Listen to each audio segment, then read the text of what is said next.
মুসল্লিবৃন্দ, বর্তমান পৃথিবীকে যথার্থই ডিজিটাল যুগ বলা যায়। আগে একটি সংবাদ কোনো এক জায়গায় পৌঁছাতে দিনের পর দিন লেগে যেত, আর বর্তমানে পৃথিবীর এক প্রান্তের সংবাদ অপর প্রান্তে মুহূর্তেই, কয়েক সেকেন্ডেই পৌঁছে যায়। শিক্ষা, দীক্ষা, চিকিৎসা, বিজ্ঞান, ব্যবসা বাণিজ্য, পারিবারিক যোগাযোগ, এমনকি রাষ্ট্র পরিচালনার ক্ষেত্রে প্রযুক্তি অত্যন্ত গুরুত্বপূর্ণ ভূমিকা পালন করছে। বর্তমান প্রযুক্তির মধ্যে মানুষের মাঝে ব্যাপক এবং শক্তিশালী একটি প্রযুক্তি হলো সোশ্যাল মিডিয়া।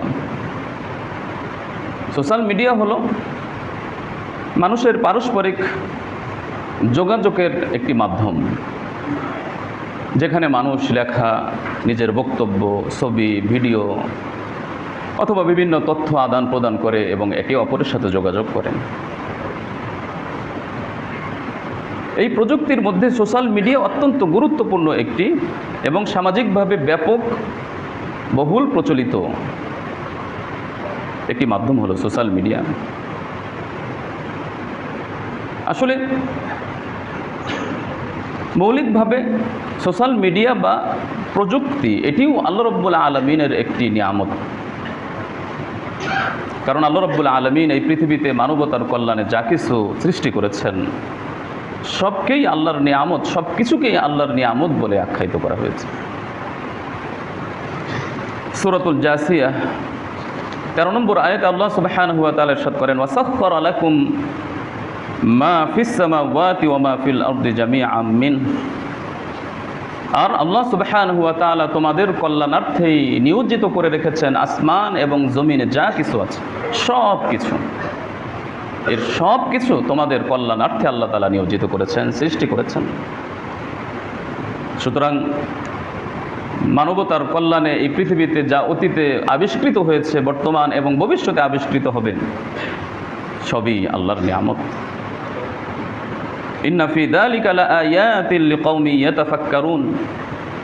নিশ্চয়ই এতে রয়েছে ওই সকল সম্প্রদায়ের জন্য নিদর্শন এবং শিক্ষা যারা চিন্তাশীল। সম্মানিত মুসল্লিবৃন্দ, তিলাওয়াতকৃত আয়াতের ব্যাখ্যায় আলেমগণ বলেন, সকল উপকারী জ্ঞান, সকল আবিষ্কার, সকল প্রযুক্তি প্রকৃতপক্ষে সব কিছুই আল্লাহ তাআলার নিয়ামত। তবে তার জন্য শর্ত হলো তার সঠিক ব্যবহার, তার বৈধ ব্যবহার, ইসলামী শরিয়ার গণ্ডিতে থেকে তার কল্যাণ ব্যবহার। তাহলেই সকল জ্ঞান, সকল আবিষ্কার, সকল প্রযুক্তি আল্লাহর নিয়ামত এবং এটা মানবতার জন্য কল্যাণকর। সম্মানিত মুসল্লিবৃন্দ, সোশ্যাল মিডিয়ার যেভাবে কল্যাণকর দিক আছে, ঠিক তেমনিভাবে এর বিপরীত দিকও আছে। সোশ্যাল মিডিয়া যেভাবে মানুষকে কল্যাণমুখী করে, সঠিক পথ দেখায়, সঠিক তথ্য উপাত্ত অর্জন করার রাস্তা দেখায়, ঠিক তেমনিভাবে এই সোশ্যাল মিডিয়াতে রয়েছে নৈতিকতার স্খলনের মহাযজ্ঞ ব্যবস্থা এবং বিভ্রান্তি, অসত্য, সমালোচনা, গীবত, বিদ্বেষ প্রকাশ ইত্যাদি হাজারো হাজারো ব্যবস্থা আছে, উপকরণ আছে। সুতরাং অকল্যাণ থেকে কল্যাণকে বাছাই করতে হবে, মিথ্যা থেকে সত্যকে গ্রহণ করতে হবে, অন্ধকার থেকে আলো গ্রহণ করতে হবে।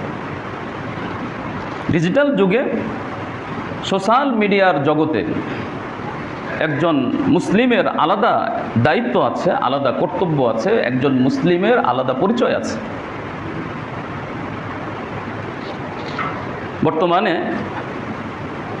শুধুমাত্র একজন মানুষের পরিচয় নিজের পরিবার অথবা নিজের পেশা অথবা সমাজের সাথে সম্পৃক্ত নয়। একজন মানুষের পরিচয় এখন সোশ্যাল মিডিয়ার সাথেও যুক্ত হয়ে গিয়েছে, ডিজিটাল প্ল্যাটফর্মের সাথেও তার পরিচয় যুক্ত হয়ে গেছে। সুতরাং একজন মানুষ সে অনলাইন জগতে কি কথা বলছে, কি আচরণ করছে, তার কথাবার্তার ধরন কেমন, তার কথাবার্তার শালীনতা কেমন, সে কি ফলো করছে, কি সমর্থন করছে, তার মানসিকতা কি ইত্যাদি সকল কিছু মিলেই তাকে মূল্যায়ন করা হবে। একজন মানুষ বাস্তব জীবনে অনেক ভালো ভদ্র হয়, কিন্তু ওই মানুষই যখন সোশ্যাল মিডিয়ায় কমেন্ট করে তখন দেখা যায় অশ্লীলতায় ভরা, বিদ্বেষপূর্ণ, কোনো একটা সংবাদ যাচাই না করেই শেয়ার করার প্রবণতা, কোনো কারণেই গীবত, সমালোচনা, কাউকে নিয়ে হাসি ঠাট্টা বিদ্রূপ, একজনের সম্মান নিয়ে খেলা করা, একজনের মর্যাদাকে হীন করা, হানি করা, এরকম হাজারো ঘটনা একজন মানুষের থেকে প্রকাশ পায়। অথচ সে বাস্তব জীবনে তার সাথে সামনে সামনে কথা বলবেন, সে ভদ্র, কিন্তু সোশ্যাল মিডিয়াতে আসলেই তার আসল রূপ যেন প্রকাশ পেয়ে যায়। এক্ষেত্রে একজন মুসলিমের কর্ম, একজন মুসলিমের দায়িত্ব তো আরও বেশি। কারণ আমাদের মনে রাখতে হবে, আমি আপনি একজন মুসলিম, আমি আপনি একজন আল্লাহর বান্দা। আমি শুধুমাত্র মুসলিম মসজিদে বাজারঘাট মানুষের সাথে মোয়ামেলা, লেনদেন, তথ্য প্রযুক্তির ব্যবহার, সোশ্যাল মিডিয়ার ব্যবহারে মুসলিমের পরিচয় দিব না, এমনটি তো প্রকৃত মুসলিমের কাজ নয়। আমি মসজিদে যেভাবে আল্লাহর বান্দা, বাজারেও আল্লাহর বান্দা, পরিবারের সাথে আচার আচরণের ক্ষেত্রেও আল্লাহর বান্দা, সোশ্যাল মিডিয়া ব্যবহারের ক্ষেত্রেও আমি যে আল্লাহর বান্দা, আমি যে আব্দ আর খালেক একজন আছেন যিনি আমাদের সমস্ত কিছু পর্যবেক্ষণ করছেন, দেখছেন, সেই মানসিকতা আমরা কখনো কখনো ভুলে যাই। এজন্য একজন মুসলিম, একজন মুমিনের সদা সর্বদা সচেতনতা কাম্য যে সে সদা সর্বদা নিজেকে মনে করবে আমি মুসলিম, সদা নিজেকে মনে করতে হবে আমি আল্লাহর বান্দা। আমি চাই মসজিদে থাকি, আমি চাই বাজারে যাই, আমি চাই চাকরি বাকরি ব্যবসা বাণিজ্য করি, মানুষের সাথে লেনদেন মুআমালা করি, অথবা তথ্য প্রযুক্তি কিংবা সোশ্যাল মিডিয়া ব্যবহার করি, সকল ক্ষেত্রেই নিজেকে মুসলিম এই পরিচয় সদা জাগ্রত রাখতে হবে এবং নিজেকে স্মরণ করিয়ে দিতে হবে। একজন ব্যক্তির মুখের কথার যতটুকু গুরুত্ব, একজন ব্যক্তির কিবোর্ডের লেখাও ততটুকু গুরুত্বপূর্ণ। কারণ কিবোর্ডের লেখা, কোনো কিছুর শেয়ার, অথবা আপনি মুখ দিয়ে কোনো শব্দ বা বাক্য বা কোনো বক্তৃতা বা কোনো কথার উচ্চারণ, এই সব কিছু ইসলামী নৈতিকতার বিচারের মাপযোগ্য, পরিমাপযোগ্য এবং এটা বিবেচনাধীন। অর্থাৎ আমি কি করছি, আমি কি বলছি, আমি কি সমর্থন করছি, আমি কি অযথা সময় ব্যয় করছি, নাকি উপকারী কোনো তথ্য সংগ্রহ করার জন্য চেষ্টা করছি, আমার উদ্দেশ্য কি, আমার প্রতিটি কাজ, আমার প্রতিটি কথা আল্লাহর দরবারে লিপিবদ্ধ হচ্ছে এবং তার জবাবদিহিতা আমাকে করতে হবে। এটা অত্যন্ত গুরুত্বপূর্ণ বিষয়। সূরাতুল আম্বিয়ার 23 নম্বর আয়াত আল্লাহ রাব্বুল আলামিন বলেন, লা ইউসআলু আম্মা ইয়াফআল, আল্লাহ তাআলা কি করেন সে সম্পর্কে আল্লাহ তাআলাকে জিজ্ঞাসা করা হবে না। ওয়া হুম ইউসআলুন, কিন্তু মানুষকে প্রত্যেকটি কাজের, প্রত্যেকটি কথার, প্রত্যেকটি আচরণের, প্রত্যেকটি লেনদেন, মুআমালা, মুআশারা, প্রত্যেকটি কাজের জবাবদিহি করতে হবে।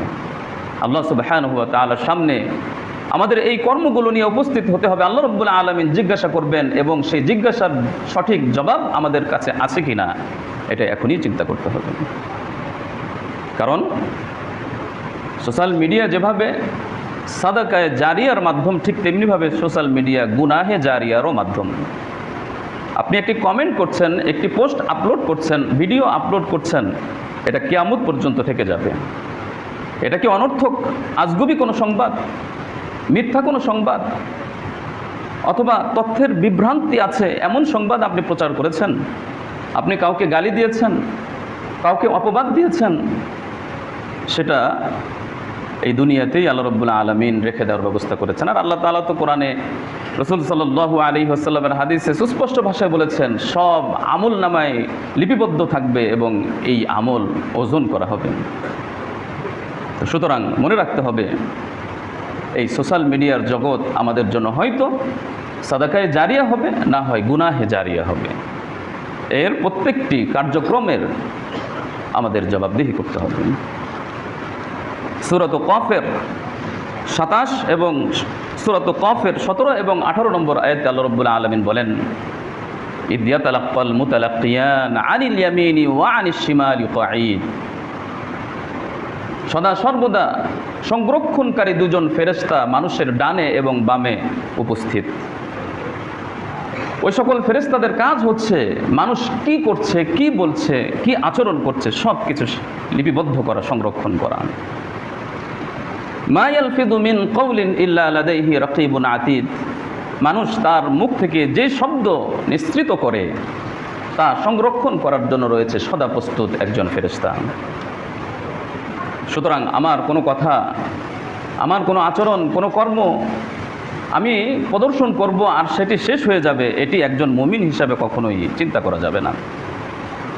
আমাদের মনে রাখতে হবে আল্লাহ রাব্বুল আলামিন কিয়ামতের ময়দানে, হাসরের ময়দান কায়েম করবেন, সেখানে বিচার হবে, মিজান হবে, দাঁড়িপাল্লা হবে। এই দুনিয়াতে যে সকল মানুষ ভালো কাজ করেছে তার যথাযথ প্রাপ্য সে পাবে, এই দুনিয়াতে যারা মন্দ কাজ করেছে তার যথাযথ প্রাপ্য পরকালে পাবেন।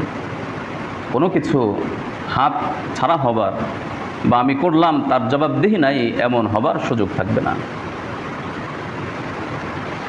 রাসূলুল্লাহ সাল্লাল্লাহু আলাইহি ওয়াসাল্লাম হযরত মুআয ইবনে জাবাল রাদিয়াল্লাহু তাআলা আনহুকে বিভিন্ন উপদেশ দিলেন, কোন কাজগুলো কল্যাণকর, কিভাবে মানুষের সাথে আচরণ করবে, কি কি কাজ করবে। ঈমানের কথা বললেন, আমলের কথা বললেন। এই সকল কথা বলে রাসূল সাল্লাল্লাহু আলাইহি ওয়াসাল্লাম মুআয ইবনে জাবাল রাদিয়াল্লাহু তাআলা আনহুকে বললেন, হে মুআয, আমি তোমাকে এতক্ষণ পর্যন্ত যা বলেছি এর মূল বিষয়কে আমি তোমাকে বলবো, যে এর মূল শিকড়টা কি, আসল কি। রাসূল সাল্লাল্লাহু আলাইহি ওয়াসাল্লাম বললেন, আলা উখবিরুকা বিমিলাকি যালিকা কুল্লি। এই যা কিছু বললাম এর সকল কিছুর শিকড় কি, এটা কি তুমি জানো? আমি কি তোমাকে বলবো? তখন কুলতু, আমি বললাম, মুআয রাদিয়াল্লাহু তাআলা আনহু তিনি বলেন যে আমি বললাম, বালা ইয়া রাসূলুল্লাহ, কেন নয় হে আল্লাহর রাসূল সাল্লাল্লাহু আলাইহি ওয়াসাল্লাম। নবী করিম সাল্লাল্লাহু আলাইহি ওয়াসাল্লাম নিজের জিহ্বা ধরলেন এবং বললেন, কুফা আলাইক, তুমি নিজেকে নিয়ন্ত্রণ করো, তুমি তোমার জিহ্বাকে নিয়ন্ত্রণ করো, তুমি তোমার কথাকে সংযত করো, তাহলেই তুমি কল্যাণ অর্জন করবে, অনেক বিপদ থেকে বেঁচে যাবে, অনেক অনর্থ থেকে বেঁচে যাবে, বিদ্বেষ থেকে বেঁচে যাবে, শত্রুতা, পেরেশানি, অস্থিরতা থেকে বেঁচে যাবে। নিজেকে নিয়ন্ত্রণ করো, নিজের কথাকে নিয়ন্ত্রণ করো, নিজের রাগকে নিয়ন্ত্রণ করো। এভাবে রাসূলুল্লাহ সাল্লাল্লাহু আলাইহি ওয়াসাল্লাম আমাদের আচরণ, আমাদের কথাবার্তা, আত্মনিয়ন্ত্রণের ব্যাপারে আমাদেরকে সজাগ থাকতে বিশেষ নির্দেশনা প্রদান করেছেন। সুতরাং আমাদের পরিচয় আমরা অনেক সময় ভুলে যাই। মসজিদে থাকার অবস্থায় মুসলিম হিসাবে পরিচয় মনে থাকে, কিন্তু চাকরি বাকরি, ব্যবসা বাণিজ্যের ক্ষেত্রে অনেকেই ভুলে যান। অনেকেই যখন সোশ্যাল মিডিয়াতে প্রবেশ করেন, বিভিন্ন অডিও ভিডিও দেখতে থাকেন, বিভিন্ন ছবি পিকচার দেখতে থাকেন, তখন ভুলে যান যে আমি মুসলিম, আমি আল্লাহর আয়ত্তাধীন, আল্লাহর দৃষ্টিসীমার মধ্যে রয়েছে। এই সকল কিছু ভুলে যান শয়তানের প্ররোচনায় অথবা অন্য কোনো কারণে। এজন্য আমাদেরকে ভুলে গেলে চলবে না যে আমরা এক বিশেষ জাতি, আল্লাহ তাআলা যাদেরকে হকের উপর রেখেছেন, যাদের হেদায়েতের জন্য আল্লাহ তাআলা রসুল প্রেরণ করেছেন, সেই মুসলিম জাতি হলাম আমরা। এই মুসলিম পরিচয় কখনোই ভুলে গেলে চলবে না। একজন মুসলমানের প্রকৃত পরিচয় হলো তাকওয়া, আল্লাহ ভীতি। মানুষের সামনে থাকি অথবা মানুষের অগোচরে থাকি, দৃষ্টির সীমায় থাকি অথবা না থাকি, সদা সর্বদা হক এবং সত্যের উপর থাকা, মিথ্যা এবং ভ্রান্তকে ত্যাগ করা, সততার উপর জীবনযাপন করা, অসৎ এবং গুনাহ পরিত্যাগ করা, এই মানসিকতা লালন করাই হলো তাকওয়া। আর এই তাকওয়াই হলো একজন মুমিনের সবচেয়ে বড় পরিচয় এবং আল্লাহর কাছে মর্যাদাবান হওয়ার মাধ্যম। সূরাতুল হুজুরাতের 13 নম্বর আয়াতে আল্লাহ রাব্বুল আলামিন বলেন, ইন্না আকরামাকুম ইনদাল্লাহি আতকাকুম। আল্লাহ রাব্বুল আলামিন তোমাদেরকে সৃষ্টি করেছেন, তোমাদের গোত্র দিয়েছেন, বংশ দিয়েছেন, তোমাদেরকে সম্পদ দিয়েছেন, কাউকে ধনী বানিয়েছেন, কাউকে গরিব করেছেন। আসলে এগুলি আল্লাহর কাছে সফলতার মাধ্যম নয়, এগুলি শুধুমাত্র তোমাদের পারস্পরিক পরিচয়ের মাধ্যম, যে কে কোন গোত্রের, কার পাওয়ার কেমন, কে সম্পদশালী, কে গরিব। এগুলি আসলে পারস্পরিক একটি পরিচয়ের মাধ্যম, এটা অহংকারেরও কোনো কিছু না, এবং আল্লাহ সুবহানাহু ওয়া তাআলার কাছে সম্মানিত হওয়া বা মর্যাদাবান হওয়ারও কোনো মাধ্যম না। আল্লাহর কাছে মর্যাদাবান যদি কেউ হতে চায় তাহলে তাকওয়ার গুণ অবলম্বন করতে হবে, প্রকৃত মুমিন হতে হবে। বাস্তব জীবনে হোক, সোশ্যাল মিডিয়ার জগতে হোক, সদা সর্বদা আল্লাহকে ভয় করে চলতে হবে। এভাবে যদি আমরা আল্লাহ ভীতির চর্চা করতে পারি সদা সর্বদা, চলতে ফিরতে, ঘুমাতে, কোনো কাজ করতে, কোনো কাজ বর্জন করতে, তাহলেই আমরা প্রকৃত মুমিন হতে পারবো, মুত্তাকী হতে পারবো। আর আমাদের জীবন সুন্দর হবে, বাস্তবিক জীবনও সুন্দর হবে, এবং সোশ্যাল মিডিয়ার জীবনও সুন্দর হবে। সম্মানিত মুসলিমবৃন্দ, পাশাপাশি একজন মুসলিমের যে বিষয়টি সবচেয়ে গুরুত্ব দিয়ে চিন্তা করতে হবে সেটি হলো আমার প্রত্যেকটি কাজ আমি কি উদ্দেশ্যে করছি, আমার নিয়ত কি। কারণ নিয়তই হচ্ছে সমস্ত কাজের মানদণ্ড, সমস্ত কাজ ভালো হওয়া মন্দ হওয়া, এই কাজের প্রতিদান পাওয়া না পাওয়া, সফলতা বা অসফলতার মূল মানদণ্ড হচ্ছে নিয়ত। সুতরাং সোশ্যাল মিডিয়ার ব্যবহারের ক্ষেত্রেও আমি কি উদ্দেশ্যে এটা ব্যবহার করছি, সময় ক্ষেপণের জন্য, একটু বিনোদনের জন্য, এগুলি তো অনর্থক কাজ। ইসলাম তো এই অনর্থক কাজের সমর্থন করে না। ওয়াল্লাযীনা হুম আনিল লাগবি মুআরিদুন।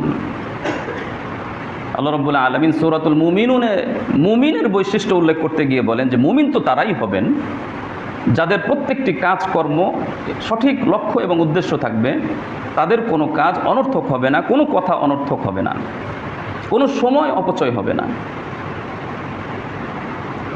সুতরাং প্রত্যেকটি কাজে, এমনকি সোশ্যাল মিডিয়ার ব্যবহারের জন্য যখন স্মার্টফোন আমি হাতে নিব, আমি কী উদ্দেশ্যে হাতে নিচ্ছি, আমার উদ্দেশ্য কি, আমার নিয়ত কি, এটা যাচাই করা, এটা খুবই জরুরি। অন্যথায় স্মার্টফোন হাতে নিয়ে ইউটিউবিং, ফেসবুকিং অথবা এই জাতীয় বিভিন্ন রিলস এবং শর্টসে যখন আমরা প্রবেশ করি, আসলে 5 মিনিটের কথা বলে কখন যে ঘন্টার পর ঘন্টা চলে যায় আমরা নিজেরাই অবাক হয়ে যাই। তো সুতরাং নিয়ত খুবই জরুরি। আমি কি উদ্দেশ্যে করছি এটা আমাদেরকে নির্ধারণ করতে হবে, যে আমার ঈমানকে তাজা করা, আমার জ্ঞানকে সমৃদ্ধ করা। জ্ঞান সমৃদ্ধ করার ক্ষেত্রেও আমাকে যে বিষয়টি খেয়াল করতে হবে, আমি কোন উৎস এবং তথ্য গ্রহণ করছি তা সঠিক কিনা এটা যাচাই করা। আমি যে তথ্যটি পেলাম সেটা নির্ভরযোগ্য আরেকটি সোর্স থেকে মিলিয়ে দেখা, সেটা ঠিক আছে কিনা। কেউ কোনো একটি বক্তব্য কোরআনের কথা বলে দিল, আমি সেটা মেনে নিলাম, এটা যাচাই করা যে আসলে আছে কিনা। হাদিসে যে কথাটি বলা হচ্ছে হাদিসের রেফারেন্স দিয়ে তা ঠিক আছে কিনা। এগুলিও জ্ঞান অর্জনের ক্ষেত্রে বিশেষভাবে লক্ষণীয়। সম্মানিত মুসল্লিবৃন্দ, তাহলে আমাদের তাকওয়া এবং নিয়ত এই দুটি জিনিস খুবই গুরুত্বপূর্ণ সকল ক্ষেত্রে, বিশেষ করে সোশ্যাল মিডিয়ার ব্যবহারের ক্ষেত্রে উল্লেখযোগ্য এবং বিশেষ গুরুত্বপূর্ণ। পাশাপাশি সোশ্যাল মিডিয়াতে যখন আমরা কমেন্ট করি বা কোনো পোস্ট শেয়ার করি, তখন আমরা নিজেদের উত্তম চরিত্রের বহির প্রকাশ করতে পারি না, শালীন কথা বলতে পারি না, নম্র কথা বলতে পারি না। কথাটা এমনভাবে উপস্থাপন করি যে অন্যকে হার্ট করে, অথচ এই কথাটি আমি অন্যভাবে বলতে পারতাম বা অন্য পরিবেশে বা অন্য ক্ষেত্রেও বলতে পারতাম, এমনটি করি না। যার কারণে ভুল তথ্য মানুষের কাছে যায়, নিজের পক্ষ থেকে অশ্লীলতা প্রকাশ পায়, গালিগালাজ প্রকাশ পায়, সমালোচনা প্রকাশ পায়, বিদ্বেষ তৈরি করে। এজন্য এই সকল ক্ষেত্রে আমি যদি কমেন্ট করি, যদি আমাকে কমেন্ট করতে হয়, যে কোনো ক্ষেত্রে যেন তেন কারণে আমি কমেন্ট করব না। যদি কমেন্ট করতে হয় তাহলে খুব চিন্তা ভাবনা করে বিবেচনা করে সুন্দর ভাষায় কমেন্ট করব। আমার কমেন্ট করা তো জরুরি না, কিন্তু আমি যা বলছি এটা কিন্তু আল্লাহর দরবারে লিপিবদ্ধ হচ্ছে, এটা সবচেয়ে বড় জরুরি। আমার এই কমেন্টের কারণে মানুষ কি সত্য জানছে, সঠিক কিছু পাচ্ছে কিনা। এজন্য মানুষকে আল্লাহ রাব্বুল আলামিন নির্দেশনা দিয়েছেন তারা যেন সুন্দর এবং ভদ্রচিত কথা বলেন। আল্লাহ সুবহানাহু ওয়া তাআলা সূরাতুল ইসরার 53 নম্বর আয়াতে ইরশাদ করেন, ওয়াকুল লিইবাদি ইয়াকুলুল্লাতী হিয়া আহসান। হে নবী, আপনি আমার বান্দাদেরকে বলে দিন তারা যেন সর্বোত্তম কথা বলেন। মানুষের পারস্পরিক কথাবার্তায়, সোশ্যাল মিডিয়ায় পারস্পরিক কথাবার্তায়, পোস্ট অথবা কমেন্ট ইত্যাদি সকল ক্ষেত্রে যেন সুন্দর আচরণ, সুন্দর কথা, ভদ্র কথা বলেন। সুতরাং সুন্দর কথা বলার সাথে সাথে উত্তম চরিত্রের বহিঃপ্রকাশ ঘটাতে হবে। এটা পারস্পরিক সামাজিক জীবনেও এবং ডিজিটাল প্ল্যাটফর্মেও। সম্মানিত মুসল্লিবৃন্দ, আরেকটি বিষয় সেটি হলো উত্তম চরিত্রের আরেকটি অংশ হলো সত্যবাদিতা। আল্লাহ রাব্বুল আলামিন কোরআনুল কারীমে সত্য মানুষের সাথে, সত্যবাদিতার সাথে থাকার নির্দেশনা দিয়েছেন। সূরা তাওবার 119 নম্বর আয়াতে আল্লাহ তাআলা বলেন, ইয়া আইয়ুহাল্লাযীনা আমানুত্তাকুল্লাহ, হে ঈমানদারগণ আল্লাহকে ভয় করো, ওয়া কুনু মা'আস সাদিকিন, যারা সত্যবাদী তাদের সংস্পর্শ সাহচর্য অবলম্বন করুন। সুতরাং সত্যবাদিতা খুব জরুরি একটি বিষয়। আমি যে কথাগুলো বলছি সেটা কি সত্য কিনা, নাকি ধোঁকা দেওয়ার জন্য। বর্তমানে ক্লিকেবল যুগ, যে যত ক্লিক করবে, যে যত সিন করবে, তার আয় ইনকাম তত বেশি। এজন্য ভিতরে কি আছে কি না আছে সে শিরোনামটি এত সুন্দরভাবে উপস্থাপন করে যে মানুষ যেন আকর্ষণ হয়, অথচ ভিতরে কিছুই নেই। উদাহরণস্বরূপ কেউ বলল যে শেখ হাসিনা মৃত্যুবরণ করেছে, এতটুকু শিরোনাম দিয়েছে, সবাই তো দেখার জন্য ভিতরে প্রবেশ করল, অথচ অমুক এলাকার অমুক এক দরিদ্র ব্যক্তি, তার নাম ছিল শেখ হাসিনা, সে আজকে মৃত্যুবরণ করেছে। এটা একটা উদাহরণ দিলাম। এরকম শিরোনাম পরিবর্তন করে কখনো কখনো সংবাদ প্রচার করা হয়, যেটা সুস্পষ্ট মিথ্যাবাদিতা, ধোঁকার অন্তর্ভুক্ত। কখনো কখনো ভিডিও কাটছাট করে ভিডিওর উদ্দেশ্য, বিষয়বস্তুকে পরিবর্তন করে মানুষকে বিভ্রান্ত করা হয়, আর আমরাও সেটা না বুঝে শেয়ার করে ফেলি। যারা করছে তারা তো বুঝে শুনে মিথ্যাবাদিতার আশ্রয় নিয়েছে, আর আমরা যাচাই না করে মিথ্যাবাদিতার আশ্রয় নিলাম। কখনো কখনো ভুল তথ্য উপাত্ত আমাদের সামনে আসে, আমরা যাচাই করি না, না জেনেই আমরা মনে করি এটাই সঠিক এবং সেটা প্রচার করি। কখনো কখনো নিজের সেই ভ্রান্ত যুক্তিকে দাঁড় করানোর জন্য ঝগড়াও করি। কখনো কখনো ছবি বা ভিডিও AI এর যুগে আমরা দেখতে পাচ্ছি এডিট করে মানুষের চরিত্র হননের জন্য, তার সম্মান হননের জন্য প্রচার করা হচ্ছে। এটাও আমরা যাচাই করব, কোনো কিছুই অযথা শেয়ার করব না। নিজেকে সতর্কতার সাথে আমাদেরকে রাখতে হবে। তো এইভাবে সত্যবাদিতার সাথে থাকতে হবে, আমানতদারিতার সাথে থাকতে হবে। বর্তমান যুগের প্রত্যেকটি তথ্য এটা একটা আমানত।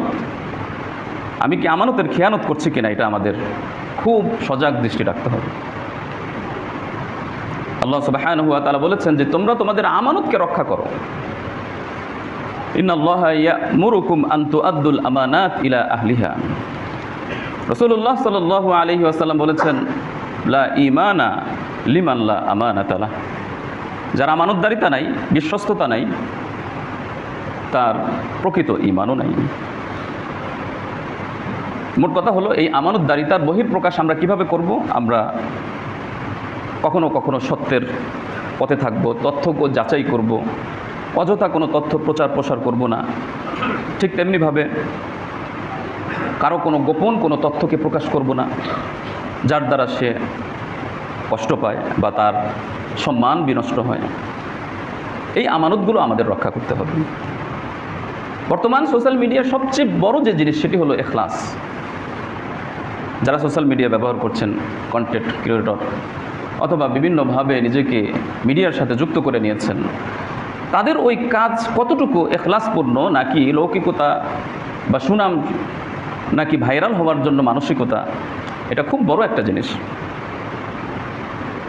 আগে মানুষ রিয়া বা লৌকিকতা প্রদর্শন করতে মসজিদে এসে নামাজ পড়ে, হাজি হয়ে, উমরা পালন করে, অথবা মজলিসে বা বাজারে বা সমাবেশে বিভিন্নভাবে লৌকিকতা প্রদর্শন করতো। আর এখন এটা প্রকাশ করার জন্য শুধু এই সকল ক্ষেত্র সীমাবদ্ধ না, আসলে ইউটিউব, ফেসবুক বা এই জাতীয় সোশ্যাল মিডিয়ার যত প্ল্যাটফর্ম আছে লৌকিকতার ক্ষেত্রকে আরও বহুগুণে বিস্তৃত করে দিয়েছে। তো সুতরাং আমি যে পোস্ট করলাম, মানুষ আমাকে বাহবা দিবে, লাইক দিবে, কমেন্ট করবে, আমার ফলোয়ার বাড়বে, সুনাম সমৃদ্ধি সুখ্যাতি বাড়বে, এজন্য করছি, নাকি আল্লাহর সন্তুষ্টির জন্য করছি, সঠিক জ্ঞান প্রচারের জন্য করছি, মানবতার উপকার হবে এজন্য করছি? এই ইখলাস খুবই জরুরি। রিয়া লৌকিকতা থেকে মুক্ত থাকতে হবে। রিয়া লৌকিকতা কাকে বলে? আল্লাহর সন্তুষ্টি অথবা মানবতার কল্যাণের বিবেচনা না করে মানুষ আমাকে বাহবা দিবে, সুনাম সুখ্যাতি করবে, আমার ফলোয়ার অনুসারী বাড়বে, এজন্য আমি কাজ করছি, এটাকে বলা হয় রিয়া লৌকিকতা। ইন্না আখওয়াফা মা আখাফু আলাইকুম আশ-শিরক আল আসগর। রাসূল সাল্লাল্লাহু আলাইহি ওয়াসাল্লাম ভবিষ্যৎবাণী করে গিয়েছেন যে আমি তোমাদের ব্যাপারে যে জিনিসটি, যে ভীতিকর বস্তুটির সবচেয়ে বেশি ভয় করি সেটি হলো ছোট শিরিক। সাহাবীরা বললেন, হে আল্লাহর রাসূল সাল্লাল্লাহু আলাইহি ওয়াসাল্লাম, ছোট শিরিক সেটা আবার কি? তিনি বললেন, রিয়া, লৌকিকতা, মানুষ দেখানোর মানসিকতা। তো সুতরাং যারা ভালো কাজ করছেন, উদাহরণস্বরূপ কোরআন তেলাওয়াতের একটা ভিডিও তিনি আপলোড করলেন, কোরআন শিক্ষার ক্লাস তিনি আপলোড করলেন, কোনো ওয়াজ নসিহত বা উপদেশ বাণী, অথবা দান করার ছবি বা ভিডিও, অথবা আমি একজন মুসল্লি, একজন হাজি, উমরা করতে গিয়েছি, ছবি তুলে আমি ফেসবুকে আপলোড করলাম, এগুলির আসলে উদ্দেশ্য কি? এগুলির উদ্দেশ্য দেখতে হবে আমাদের। শুধুমাত্র সুনাম সুখ্যাতি এবং বাহবা পাওয়ার জন্য আমি এই কাজগুলো করছি, নাকি এর কোনো হিকমত, রহস্য আছে? প্রত্যেকটি ভালো কাজ যদি তার নিয়ত ঠিক থাকে এবং তার কল্যাণ ঠিক থাকে বা উপকারিতা ঠিক থাকে, তাহলে সেটা করা যেতে পারে, করা উচিত। আল্লাহ রাব্বুল আলামিন কোরআনুল কারীমে বলেছেন যে তোমরা যদি প্রকাশ্যে দান করো তাহলে এটা উত্তম, আর যদি গোপনে দান করো তাহলে এটা আরও উত্তম। প্রকাশ্যে দান করা কখন উত্তম হবে? যখন আমি রিয়া লৌকিকতা মুক্ত হয়ে আমার এই দান প্রকাশ্য করার কারণে আরও অনেক মানুষ উদ্বুদ্ধ হবে, এজন্য আমি দান করছি, তাহলে এতে কোনো অসুবিধা নেই। ঠিক তেমনিভাবে আমরা যে সকল কিছু আপলোড করব বা প্রচার করব বা শেয়ার করব বা পোস্ট করব, আমাদের উদ্দেশ্যকে ঠিক রাখতে হবে, ইখলাস ঠিক রাখতে হবে, রিয়া লৌকিকতা মুক্ত থাকতে হবে। এবং বাহবা পাওয়ার জন্য, লাইক কমেন্ট পাওয়ার জন্য এটা করব না। কেউ লাইক না করলে কষ্ট পাবো না যে অমুকে আমাকে লাইক করলো না, আপনার উদ্দেশ্য তো এটা নয়। তো সুতরাং রিয়া লৌকিকতা থেকে মুক্ত থাকা এটা বর্তমান যুগে খুবই গুরুত্বপূর্ণ বিষয়, বিশেষ করে সোশ্যাল মিডিয়ার প্ল্যাটফর্মে। লজ্জাশীলতা এবং দৃষ্টি সংযমতা এটা খুবই জরুরি। একজন মুসলিম মানেই লজ্জাশীল, সে কোনো অশ্লীল কাজ করবে না, অশ্লীল কোনো দৃশ্য দেখবে না, অনুচিত কোনো ছবি, ভিডিও, বিজ্ঞাপন দেখবে না। এই লজ্জাশীলতা তাকে থাকতে হবে। রাসূল সাল্লাল্লাহু আলাইহি ওয়াসাল্লাম বলেছেন, আল হায়াউ শুবাতুম মিনাল ঈমান। একজন মুমিনের লজ্জা তো তার ঈমানের অংশ। সুতরাং সে যদি লজ্জাহীন হয়ে যায়, তার দৃষ্টির লজ্জা যদি না থাকে, মনের লজ্জা যদি না থাকে, তাহলে সে কিসের ঈমানদার? এজন্য একজন মুমিনের লজ্জাশীলতা অবলম্বন করতে হবে, নিজের চক্ষুকে হেফাজত করতে হবে, নিজের গুপ্তাঙ্গকে হেফাজত করতে হবে। এটা আল্লাহ তাআলার নির্দেশ। আকুল লিল মুমিনিনা ইয়াগুদ্দু মিন আবসারিহিম ওয়া ইয়াহফাযু ফুরুজাহুম। হে নবী, আপনি মুমিনদেরকে বলে দিন তারা যেন তাদের দৃষ্টিকে সংযত করে, তারা যেন তাদের লজ্জা স্থানকে হেফাজত করেন। আসলে এই ডিজিটাল প্ল্যাটফর্ম আসাতে অশ্লীলতা, বেহায়াপনার অনেক ক্ষেত্র বিস্তৃত হয়ে গেছে। আগে অশ্লীলতা, বেহায়াপনার জন্য নির্দিষ্ট স্থানে, নির্দিষ্ট জায়গায় যেতে হতো, আর এখন এটা দরকার নেই। একটা স্মার্টফোন, অনলাইন বা ইন্টারনেট থাকলেই যথেষ্ট। যে কেউ যে কোনো সময় এটা করতে পারে। এজন্য আমরা আমাদের লজ্জাশীলতা, ঈমানকে রক্ষা করব, দৃষ্টির হেফাজত করব, অশ্লীল ভিডিও দেখা থেকে বিরত থাকব, অনৈতিক রিলস বা শর্টস আমাদের সামনে আসলে আমরা প্রত্যাখ্যান করব, অনুচিত ছবি স্ক্রল করে আমরা দেখব না, অনৈতিক বিষয়বস্তুর যে সকল পেজ এবং যে সকল আইডিগুলো আছে সেগুলি আমরা ফলো করব না। প্রয়োজনে আমরা যদি ব্লক করে রাখতে পারি, বিভিন্ন অ্যাপ পাওয়া যায়, অ্যাপের মাধ্যমে অনেক সাইট, অশ্লীল সাইটগুলোকে ব্লক করে রাখা যায়, এগুলি আমরা করব। মনে রাখতে হবে শুধু জিনা মানে ওই জিনা না, চোখের জিনাও একটি জিনা আছে। সহিহ বুখারী ৬২৪৩ নম্বর হাদিসে রাসূলুল্লাহ সাল্লাল্লাহু আলাইহি ওয়াসাল্লাম বলেন, আল আইনান তাজনিয়ান, চক্ষু জিনা করে, চক্ষু জিনা করে, ওয়া জিনাহুমা আন নজর, আর চোখের জিনা হলো দৃষ্টি। মানুষ যদি লোলুপ দৃষ্টিতে বাস্তবে অথবা মিডিয়ার সেই রং বেরঙ্গের জগতে যদি এভাবে দৃষ্টিপাত করে তাহলে তার চোখের জিনা হবে। এজন্য এ সকল অন্যায় কর্মকাণ্ড থেকে আমাদের বিরত থাকতে হবে, আমাদের সময়ের গুরুত্ব দিতে হবে। এইভাবে যদি আমরা নিজেদের সোশ্যাল মিডিয়ার জগৎকে নিয়ন্ত্রণ করতে পারি তাহলে আমরা প্রকৃত মুমিন এবং প্রকৃত মুমিনের বৈশিষ্ট্য আমরা রক্ষা করতে পারব। আর সোশ্যাল মিডিয়ায় আমরা যদি ব্যবহার করি তাহলে আমরা ভালো কাজ করব, কল্যাণকর কাজ করব, দাওয়াত দিব, কোরআনের শিক্ষা বা উপকারী জ্ঞান আমরা প্রচার করব। ঠিক তেমনিভাবে শিক্ষার মাধ্যম হিসাবে অনলাইন ক্লাসে যুক্ত হব, আত্মশুদ্ধির বিভিন্ন কথা শেখার জন্য ওয়াজ নসিহত শুনব, মানবতার কল্যাণে কাজ করার জন্য আমরা যুক্ত থাকব। কোন এলাকায় কোথায় মানুষ ক্ষতিগ্রস্ত, বিপদগ্রস্ত, তাদের সহযোগিতার জন্য চেষ্টা করব। এভাবে আমরা যদি মানব কল্যাণে এবং নিজেদের কল্যাণে পাশাপাশি দ্বীনি কল্যাণে আমরা আমাদের এই মিডিয়াকে কাজে লাগাতে পারি তাহলে দুনিয়া এবং আখিরাত উভয় জগৎ আমাদের জন্য সফল হবে, আমরা আল্লাহর কাছে প্রিয় পাত্র হব, এর প্রতিদান আমরা পাবো। আল্লাহ তাআলা আমাদের সকলকে বোঝার এবং আমল করার তৌফিক দান করুন, আমিন।